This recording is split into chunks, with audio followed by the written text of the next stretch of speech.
সবাই পাবেন বিনামূল্যে 10টা রান্নার গ্যাস সিলিন্ডার।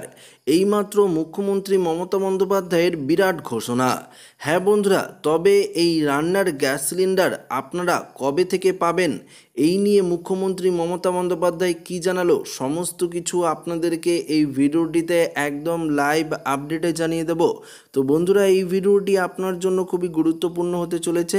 ভিডিওটিতে আপনারা প্রথম থেকেই শেষ পর্যন্ত সঙ্গে থাকবেন এবং নতুন হয়ে থাকলে চ্যানেলটিকে সাবস্ক্রাইব করবেন এবং পাশের দেওয়া বেল আইকনটিকেও প্রেস করবেন এই ধরনের লেটেস্ট ভিডিওর আপডেটগুলো সর্বপ্রথম সবার আগে পাওয়ার জন্য।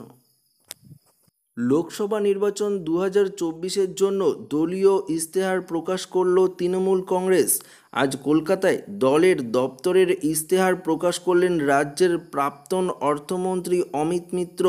উপস্থিত ছিলেন তৃণমূল সাংসদ ডেরেক ও ব্রায়ান এবং রাজ্যের মন্ত্রী চন্দ্রিমা ভট্টাচার্য। ইশতেহারে নানান প্রতিশ্রুতি ঘোষণা করেছেন তৃণমূল। তার মধ্যে উল্লেখযোগ্য হল ফ্রিতে রান্নার গ্যাস সিলিন্ডার দেওয়া।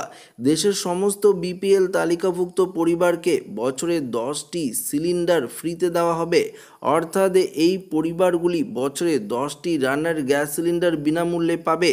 এছাড়াও তৃণমূলের ইশতেহারে বলা হয়েছে পরিবেশ বান্ধব রান্নার সরঞ্জাম ব্যবহারে জোর দেওয়া হবে যাতে পরিবেশ দূষণ কম হয়।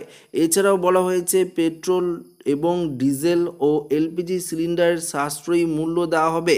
জ্বালানির দামে ওঠানামার স্থিরাবস্থা আনতে আলাদা তহবিল গঠন করা হবে। বুধবার প্রকাশিত ঘোষণাপত্রে তৃণমূল কংগ্রেস নাগরিকত্ব সংশোধনী আইন বাতিল করার এবং দেশের অভিন্ন দেওয়ানি আইনের প্রয়োগ বন্ধ করার প্রতিশ্রুতিও দিয়েছে। তৃণমূল নেতারা বলেছেন যে ইন্ডিয়ার জোটের অংশ হিসাবে কেন্দ্র সরকার গঠন করলে প্রতিশ্রুতিগুলি পূরণ করা হবে। তো বন্ধুরা, আপনারা দেখতেই পারলেন যে এবার আপনারা কিন্তু বছরে 10টি রান্নার গ্যাস সিলিন্ডার একদম বিনামূল্যে পাবেন। ইতিমধ্যেই এই নিয়ে ইশতেহার প্রকাশ করেছে তৃণমূল কংগ্রেস।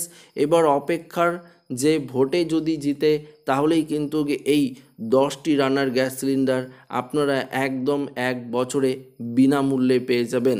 তো এবার রান্নার গ্যাস সিলিন্ডারও কিন্তু মুখ্যমন্ত্রী মমতা বন্দ্যোপাধ্যায় একদম ফ্রিতে করে দিচ্ছে।